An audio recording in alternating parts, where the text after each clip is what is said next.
Hi guys, welcome to my channel Lush Gardener. I hope you guys are fine and are safe. In today's video we are talking about another easy to care and grow succulent called as Graptopetalum Victor Kane Variegated.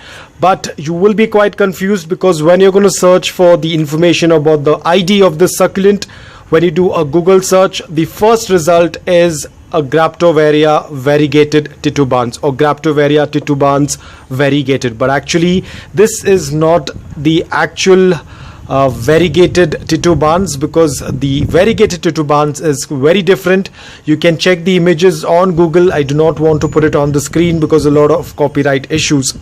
Now there's a lot of confusion that this all started from Korea and China, wherein the people who handle the nurseries started naming or labeling them as Graptopetalum titubans variegated, but it's actually the Victor Kane variegated, a Graptopetalum variety.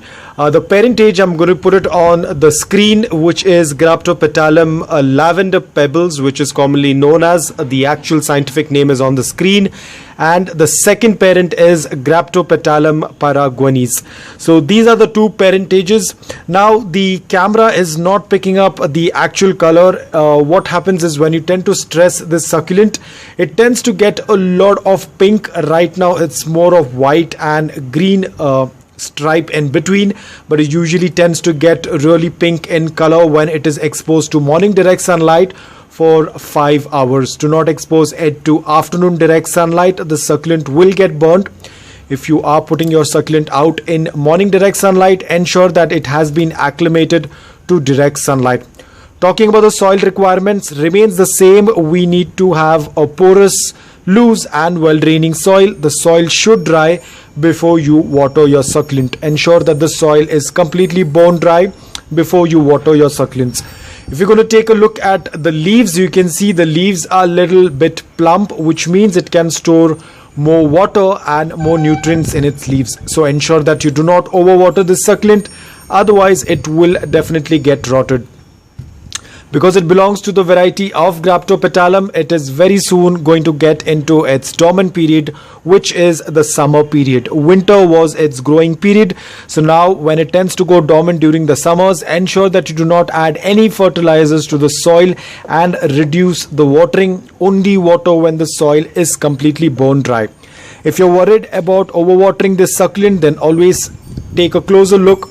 You will be able to see the lower leaves are going to have wrinkles like this, as you can see over here.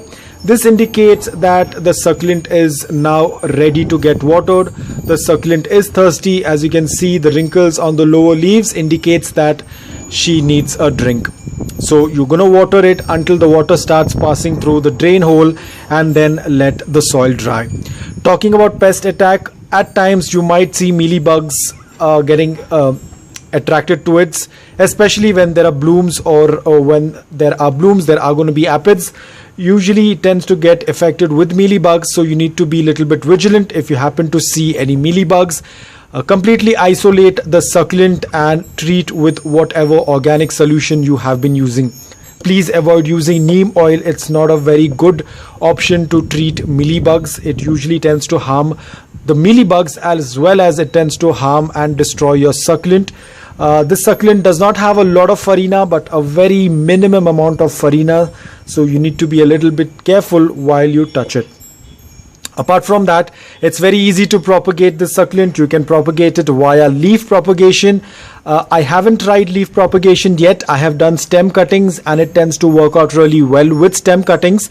So I would suggest you to go with a stem cutting rather than a leaf propagation.